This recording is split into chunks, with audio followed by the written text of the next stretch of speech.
The Great Hall of Station Meridian was the largest structure ever built by living beings. It floated in the empty space between three galaxies and inside it. Representatives from 847 different species gathered to discuss the future of known space. The walls were made of living crystal that sang softly when important decisions were made. The ceiling showed the stars themselves, and the floor was smooth as water. Every species had a seat. The tall Vorath, with their gray skin and 4 arms, sat in the eastern section. The small Lyth, who were so old that they had forgotten their own origin, floated in glass spheres filled with purple gas. The insect-like Kreen clicked their mandibles nervously whenever someone spoke too loudly. They were beings of light, beings of stone, beings that existed in 11 dimensions at once, and there was seat 8 for 8. It was a simple chair. It's made for a species with 2 arms and 2 legs. It was not special in any way. It was not decorated or beautiful. It was just a chair, placed in the exact center of the Great Hall. Where everyone could see it, it had been empty for 3,000 years. Ambassador Kale, of the Vorath Dominion, had spent the last 60 years of his life studying that empty chair. He was old now, his gray skin marked with the lines of age, but his mind was still sharp. Every morning he would walk past the chair and stop to look at it. Every morning he would wonder the same thing that everyone wondered, but nobody spoke about. Where were the Terrans? The records were clear. 3,000 years ago, a small probe had drifted into assembly space. It carried a golden disk with strange symbols, sounds, and images. The greatest minds of the galaxy had worked together to decode it. They found music. They found mathematics. They found pictures of a blue and green world circling a yellow star. They found greetings in dozens of different languages. The beings who sent it called themselves humans. They came from a planet called Earth. The assembly had been excited. A new species was always cause for celebration. They had sent a message back to Earth, giving them the coordinates of Station, Meridian, and inviting them to join the community of civilized beings. Earth never responded. The assembly sent another message. And another. And another. For 50 years, they sent messages. Earth remained silent. Finally, the assembly decided to send a ship. Kale had read the reports of that first expedition 1,000 times. The ship was called the Hopeful Dawn, and it carried a crew of 12 from 6 different species. They were scientists, diplomats, and explorers. They were the best the galaxy had to offer. The Hopeful Dawn entered Earth's solar system and sent back one transmission. The crew reported seeing the blue planet from a distance. They reported that their instruments detected millions of life signs. They reported that they were moving closer to establish contact. Then the transmission ended 3 years later. The Hopeful Dawn returned to Station Meridian. It drifted slowly through the docking bay doors and came to rest against the far wall. When the rescue teams opened the ship, they found all 12 crew members still alive, but they were not the same. They sat in their chairs, their eyes open, their bodies breathing, but their minds were gone. They did not speak. They did not move. They did not respond to any stimulus. The doctor said their brains were still active, but it was as if their consciousness had been removed, and nothing had been put back in its place. 2 of them died within a month. The rest lived for years, empty shells that ate when food was placed in their mouths, and slept when the lights were turned off. But they never spoke a single word about what they had seen. The assembly sent a second expedition, this time with warships as escort. Captain Oryx, a decorated Vorath commander, led the mission. He was careful. He was cautious. He kept his ships at the edge of the solar system and used long-range sensors to study Earth. His transmissions were fragmented and strange. He reported seeing thousands of ships around Earth. He reported that the ships were not primitive. They were advanced. More advanced than anything the assembly had ever built. He reported that the ships were not pointed outward, as if defending against attack. They were pointed inward. At Earth itself, Captain Oryx's final transmission was only 6 words long. They are keeping something contained inside, and his crew went catatonic. Just like the first expedition, a third expedition was sent in secret. With the most powerful warships the assembly could build, That expedition never returned at all after that. The Assembly voted unanimously to quarantine Earth. No ship was allowed within 1,000 light-years of the yellow star. The coordinates were erased from all navigation computers. Speaking of Earth became taboo. The empty seat remained. But nobody mentioned why it was empty. Young delegate Thyra was only 200 years old, which made her practically a child by Assembly standards. She had purple skin and silver eyes. And she asked questions that older beings had learned to stop asking one day.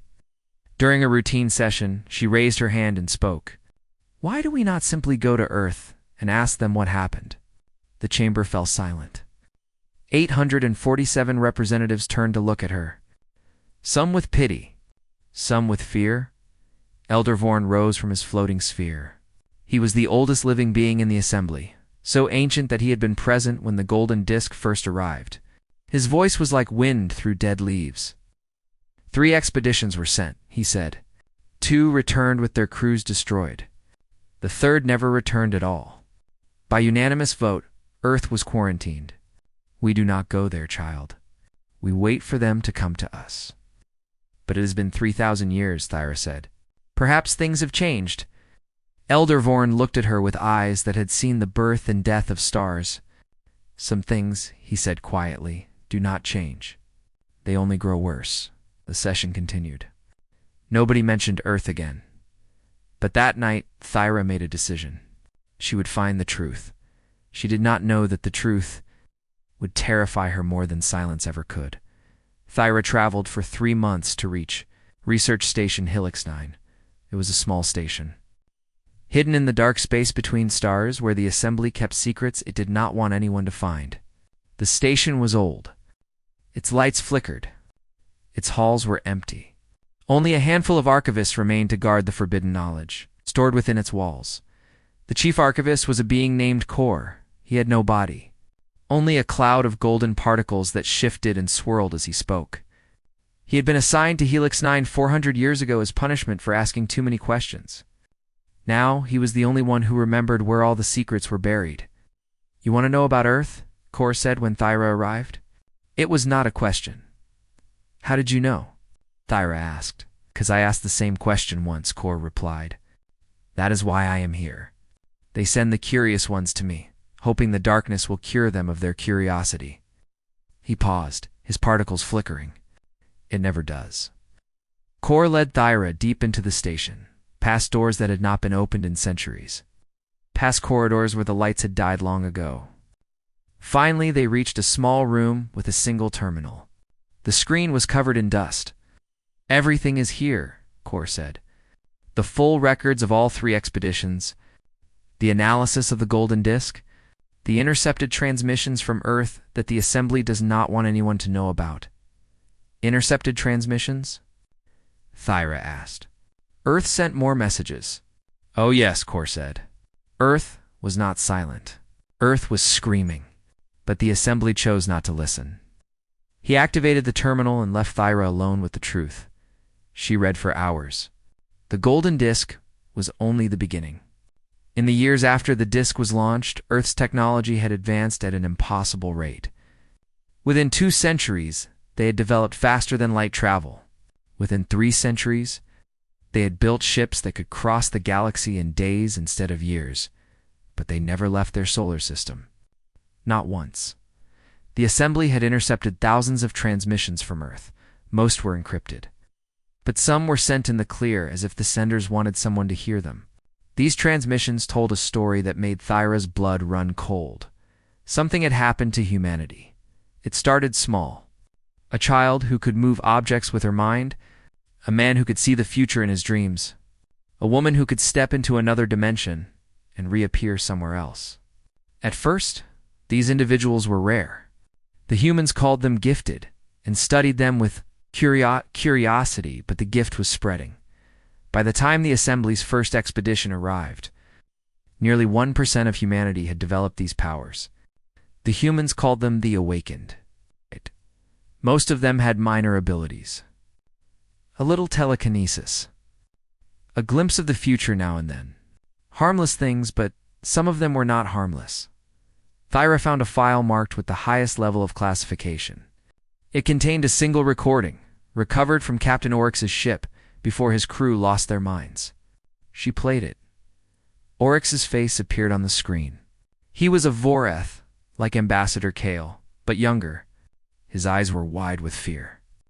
His voice shook as he spoke. "We have been observing Earth for 3 days," he said. "The planet is surrounded by a fleet of ships. I have counted over 10,000 vessels. They are the most advanced warships I have ever seen. Their weapons could destroy Station Meridian in seconds." He paused, looking at something off-screen. "But the ships are not arranged for defense. They are not pointed at us. They are pointed at Earth. All of them. Every single ship is aimed at the planet's surface. They are not protecting Earth from outside attack. They are preventing something from leaving." The recording flickered, and when it stabilized, Oryx's expression had changed. He looked like a man who had just learned that everything he believed was a lie. "We intercepted a transmission from the surface," he continued. "A human was speaking," he said. "He said they were sorry. He said they wanted to join the assembly. He said they had received our invitation and wanted nothing more than to take their seat among the stars." Oryx's voice cracked. "But they could not come. They said they were the wardens. They said something was wrong with their species. Something in their evolution had gone wrong. Some of their kind had developed powers that could not be controlled. Powers that could tear holes in reality. Powers that could destroy worlds." Tears ran down Oryx's gray face. "They are not ignoring us. They are protecting us.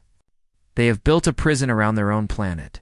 They have sacrificed their freedom, their future, everything, to keep whatever is on Earth from reaching the rest of the galaxy." The recording ended abruptly. Thyra sat in the darkness for a long time. Her mind was spinning. For 3,000 years, the Assembly had feared Earth. They had imagined the humans as monsters, as threats, as predators waiting to strike. But the truth was so much worse. The humans were not the threat. Some of the humans were the threat. And the rest of humanity had chosen to imprison themselves, to give up everything, just to keep the galaxy safe from their own kind. They were not enemies. They were martyrs. Thyra found one more file buried in the archives. It was a profile of a human named Taiho. He was born in the year 2847 by Earth's calendar, which was roughly 600 years ago by Galactic Standard Time. He was awakened. His power was classified as reality manipulation. He could change the laws of physics within a certain radius around his body. At first, his radius was small, a few meters, but it grew. When Taiho was 30 years old, he had a mental breakdown. The file did not say why. Perhaps it was stress. Perhaps it was illness. Perhaps it was simply the weight of carrying such terrible power in his breakdown. He lost control. His power expanded to a radius of 5,000 kilometers. Within that radius, reality stopped making sense. Gravity reversed. Time flowed backward. Matter became energy, and energy became matter. The moon was scarred by wounds that would never heal. 3 million people died in seconds. It took every awakened on Earth, working together to contain him. They built a prison in another dimension and sealed him inside. But the damage was done. Humanity knew that if one of their own could do this by accident, what might another do on purpose? That was the day they built the fleet. That was the day they pointed their weapons at their own world. That was the day they gave up the stars. Not because they wanted to, because they had to. Thyra left, Blix-9 with a heavy heart. She returned to Station Meridian, to the great hall with its living crystal walls and its empty chair. She looked at seat 848 and felt something she had never felt before. Not fear. Not curiosity, respect. 3 cycles after Thyra returned from Helix 9. The impossible happened. It was a normal day in the assembly. The representatives were arguing about trade routes. The Voroth wanted lower tariffs on mineral exports. The Kreen wanted higher protections for their agricultural worlds. Ambassador Kale was half asleep in his chair, dreaming of retirement. Then the alarms started screaming. Every screen in the Great Hall turned red. Every speaker blared warnings in 100 different languages. The living crystal walls began to vibrate, singing a song of pure terror. The The representatives scrambled to their feet, looking around in confusion and fear. What is happening? Someone shouted. A ship, the station's central computer announced. A ship has appeared inside our shields. The chamber fell silent. This was not possible. Station Meridian had the most powerful shields in the galaxy. Nothing could pass through them without permission. Nothing could appear inside them without being detected from light years away. The shields were not just strong, they were perfect. And yet, the screens showed a ship floating in the main docking bay. It was small. It was black. It had no weapons that the sensors could detect. It had no markings that anyone could recognize. It had appeared out of nowhere, as if it had simply stepped out of empty space. The representatives watched in horror as the ship's door opened. A ramp extended to the floor, and a single figure walked out. She was small by galactic standards. 2 arms, 2 legs. Soft skin, dark hair pulled back from her face. She wore a simple gray uniform with no symbols or decorations. She looked young. But there was something in her eyes that suggested she had seen more than any young being should see. She was human. For a long moment, nobody moved. Nobody spoke. Nobody breathed. 847 representatives stared at the creature from the quarantined world, the forbidden planet. The place that had destroyed 3 expeditions and driven countless beings to madness. The human looked around the chamber with calm eyes. She did not seem afraid. She did not seem hostile. She seemed tired. "My name is Yuna," she said. Her voice was soft, but clear. The translation systems picked up her words and carried them to every ear in the hall. "I am the External Affairs Observer for the Terran Defense Covenant. I have come to speak with the Assembly." Ambassador Kale was the first to recover. He rose from his seat on shaking legs. How? How did you get here? How did you pass through our shields?" Yuna smiled slightly. It was not a happy smile. "Your shields are impressive. They would stop any ship in the galaxy. But I am not from the galaxy. I am from Earth. We learned long ago how to fold space in ways that your shields cannot detect." "You could have attacked us at any time," Kale said. "You could have appeared inside any station, any planet, any defensive line. We would never have known." "Yes," Yuna agreed. "We could have, but you did not." "No, we did not." Kale sat back down slowly. His mind was racing. Every assumption the Assembly had ever made about Earth was wrong. The humans were not primitive. They were not trapped. They were not helpless. They were more advanced than anyone had imagined. And they had chosen peace. Elder Vorn's floating sphere moved forward. His ancient voice whispered through the chamber. "Why are you here, child of Earth? Why have you come after 3,000 years of silence?" Yuna turned to face him. For a moment, something flickered in her eyes. Pain, sadness, a weight that no young person should carry. "I have been watching you for 200 years, she said. "I have been here, in this station, moving unseen among you, learning your languages, studying your cultures, trying to decide if you were ready for the truth. 200 years. Thyra felt her heart stop. This human had been living among them for 2 centuries, watching, listening, invisible, and no one had ever known. "Ready for what truth?" Elder Vorn asked.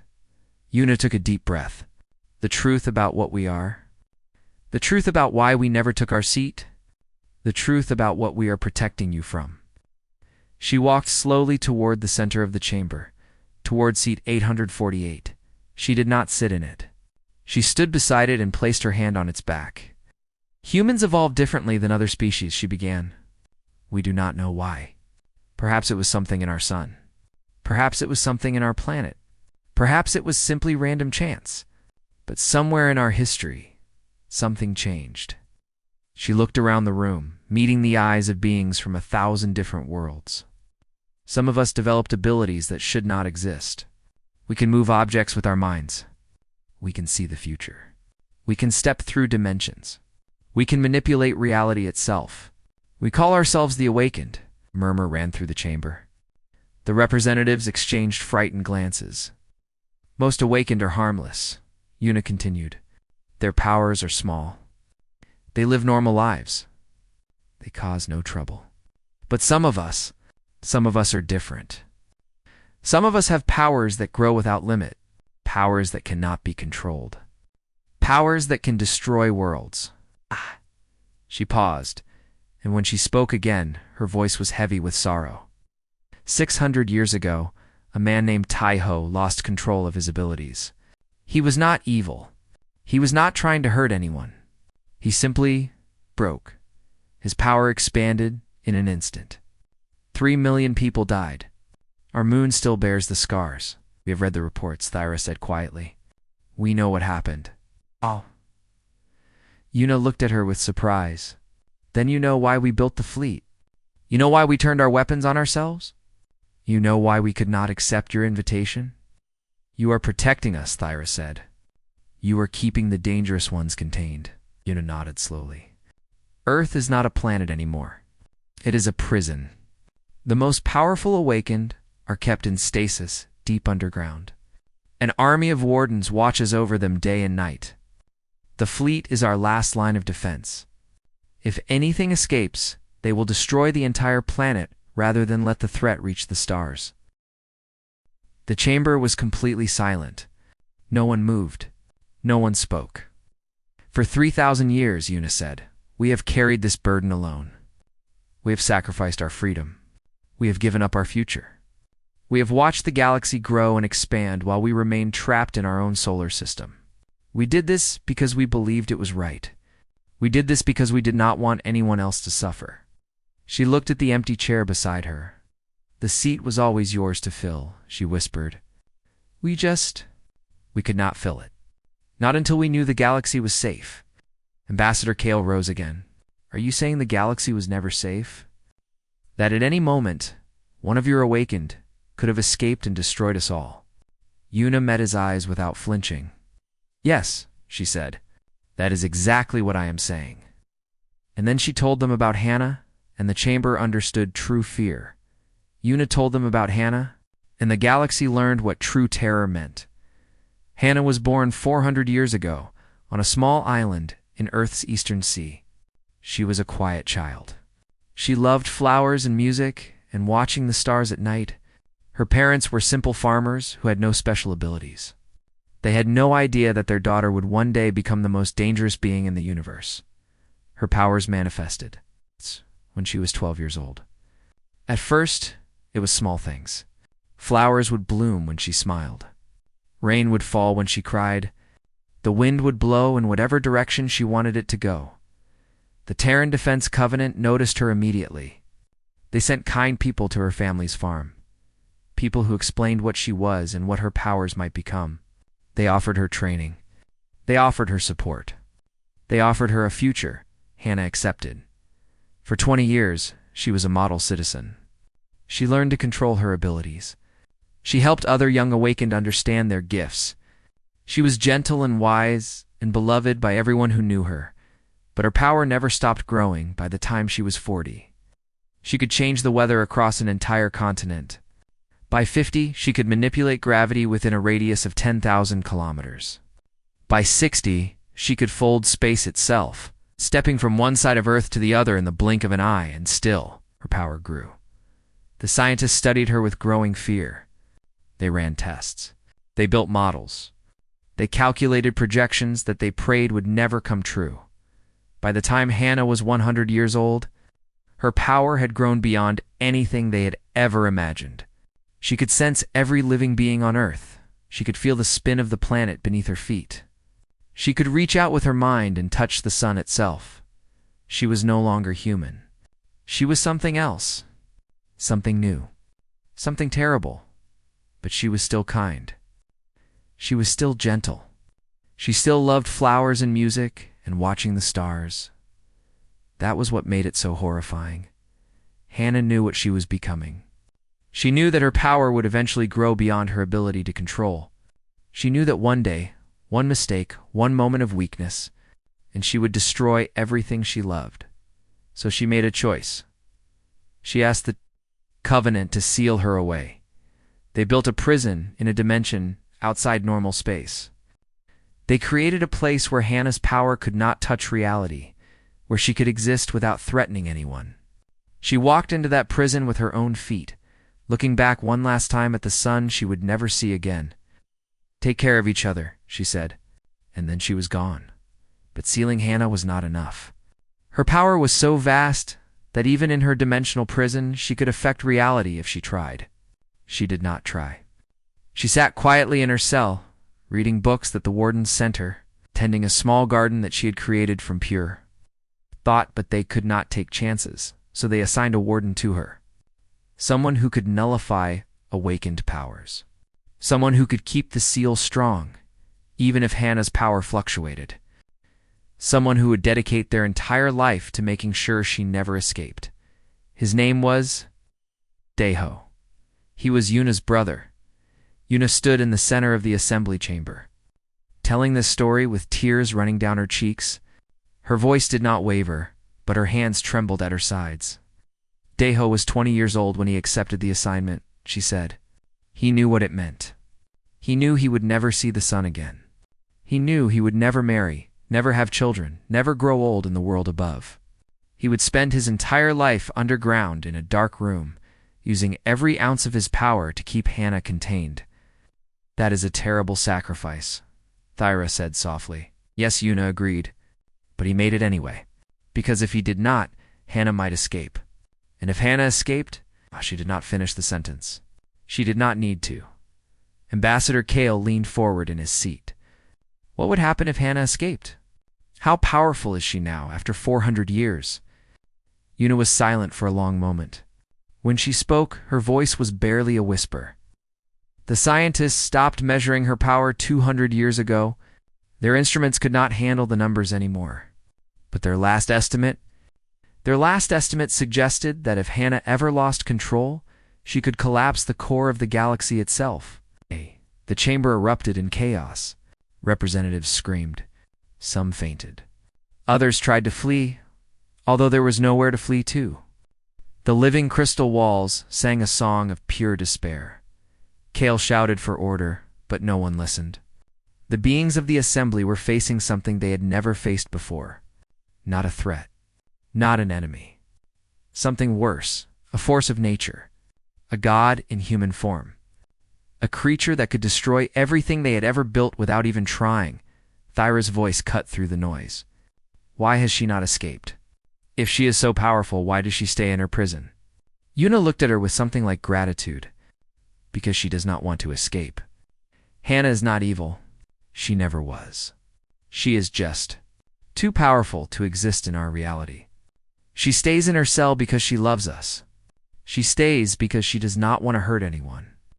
But you said your brother maintains the seal, Elder Vorn said. Why is he necessary if she wants to stay contained? And there it was. The truth that Yuna had come to share. The reason she had finally revealed herself, after 200 years of watching. Because even with the best intentions, Hannah's power is unstable, Yuna said. She does not control it anymore. It controls her. Sometimes, without meaning to, she pushes against the walls of her prison. Sometimes her dreams leak out into our dimension. My brother is there to push back, to repair the damage, to keep the seal intact. She paused. Deho has been doing this for 40 years. He has not seen sunlight in all that time. He has not spoken to another human face to face. He sits in his chamber, connected to Hannah's prison by his mind, and he holds the universe together with nothing but his will. Her voice broke, and he is dying. The chamber fell silent. The strain is too much, Yuna continued. His body is failing. His mind is fragmenting. We have tried everything. Medical technology. Awakened healing. Dimensional manipulation. Nothing works. Within 5 cycles, he will be gone. And when he dies, the seal will break. Thyra finished. Yuna nodded. We have searched for 40 years for someone who can replace him. There is no one. His ability is unique. His power is irreplaceable. When he dies, Hannah's prison will open, and she will return to our reality. She will not mean to hurt anyone. She will not want to destroy anything, but she will. because she cannot help it. Ambassador Kale stared at her. Why are you telling us this? Why now? Yuna lifted her head. Her tears had stopped. Her face was calm. Because for 3,000 years, humanity has carried this burden alone. We have sacrificed everything. We have given up the stars. We have watched our children grow old and die in a prison of our own making. And now, at the end, we are finally asking for help. She looked around the chamber at the beings from 1,000 different worlds. We need you. We need your knowledge. Your science. Your technology. Together, maybe we can find a way to save Hannah, to cure her, to contain her forever. Alone we have failed. Together, maybe we have a chance. The assembly was silent. Humanity was not asking for forgiveness. They were not begging for mercy. They were offering a partnership, and the fate of the galaxy hung in the balance. The silence lasted for what felt like forever. Yuna stood alone in the center of the chamber, surrounded by 847 species who held her fate in their hands. She did not beg. She did not plead. She simply waited. Ambassador Kale was the first to speak. His voice was steady, but his eyes showed the weight of the moment. You are asking us to help contain a being who could destroy the galaxy. A being that your own species, with all your power and technology, has failed to cure for 400 years. What makes you think we can succeed where you have failed? Yuna nodded slowly. I do not know if you can. But I know that you have knowledge we do not have. The Lythe Collective has studied dimensional physics for millions of years. The Vorath have developed energy containment systems that we have never seen. The Kreen have biological expertise that might help us understand what Hannah has become. She spread her hands wide. Alone, each of us has failed. But together, combining everything we know, we might find an answer that none of us could find alone. That is the only hope we have left. A Kreen representative stood up. His mandibles clicked nervously as he spoke. And if we refuse, if we decide that the risk is too great? Yuna's expression did not change. Then we will continue alone. We will do everything in our power to contain Hannah for as long as we can. When Deho dies, we will try to build mechanical systems to replace him. They will probably fail. And when they fail, she did not finish the sentence. You would not blame us. The Kreen asked, How could we blame you? Yuna replied, We are asking you to risk everything for a species you have never met. A species that has hidden from you for 3,000 years. A species that carries within it the power to destroy all that you have built. Your fear is reasonable. Your caution is wise. She smiled sadly. But we had to ask. We had to try. After everything we have sacrificed, we owed ourselves that much. The chamber buzzed with whispered conversations. Representatives huddled together, arguing in languages that the translation systems could barely handle. Some pointed at Yuna with anger. Others pointed at her with fear. A few pointed at her with something that might have been respect. Thyra watched it all with growing frustration. She had read the reports from Helix 9.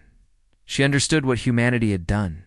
She knew the weight of their sacrifice, and she could not stay silent any longer. She rose from her seat and walked toward the center of the chamber.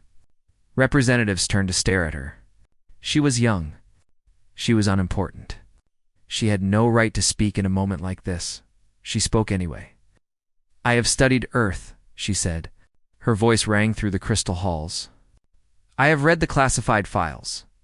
I have seen the recordings that our ancestors tried to hide, and I know the truth that this assembly has been too afraid to face. She turned to address the gathered species. For 3,000 years, we have told ourselves that Earth was a threat. We have told ourselves that humans were dangerous, that they were monsters, that we were right to fear them. We created a quarantine and pretended that we were protecting ourselves. Her silver eyes blazed. But we were not protecting ourselves. We were abandoning them. Humanity sent us a message 3,000 years ago. They sent us music and mathematics and greetings. They reached out across the stars with hope in their hearts, asking only to join us. And what did we do? We sent expeditions that failed, and then we gave up. We built walls of fear and called them wisdom. We left them alone to face a threat that could destroy the galaxy, and we told ourselves that it was not our problem. She turned to look at Yuna. They had every reason to hate us. They had every reason to abandon us to our fate. When their brother dies and Hannah escapes, they could have said nothing. They could have let the galaxy burn and felt justified in doing so. But they did not. Instead, they sent one of their own to us. They revealed their greatest secret. They admitted their greatest weakness. And they asked us, humbly and honestly, for help. Ira's voice softened. That is not the behavior of monsters. That is the behavior of heroes, and I, for one, will not turn away from them.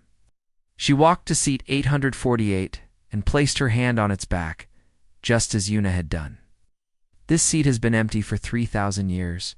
It was empty because humanity chose to protect us instead of joining us. It was empty because they carried a burden that we could not imagine, and they carried it without complaint. It was empty because they loved the stars too much to let them burn. She looked at the assembly. It is time to fill this seat. Not as a gesture of charity, not as a reward for suffering, but as an acknowledgement of a truth we should have recognized long ago. Her voice rose. Humanity belongs here.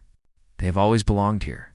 And if we have any honor, any courage, any decency at all, we will welcome them with open arms and help them save their sister.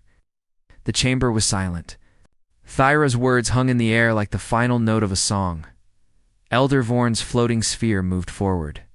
He had been silent throughout the debate, his ancient eyes watching everything. Now, slowly, he began to move toward seat 848. The other representatives watched in shock. Elder Vorn never moved from his position. He was too old, too fragile. The effort might kill him, but he moved anyway. He drifted across the chamber, past the staring faces of 847 species, until he reached the empty chair. With a shaking hand, he reached out and pulled the seat back from the table. 3,000 years ago, he whispered, I was young. I was the one who proposed the quarantine. I was the one who convinced the assembly that Earth was too dangerous to contact. I told myself that I was being wise, that I was protecting our people. Tears formed in his ancient eyes. I was wrong. I was afraid, and my fear has caused more suffering than I can ever repay. He looked at Yuna. The seat was always yours, he said. We simply were not worthy of your company until now. He gestured toward the chair. Please, sit.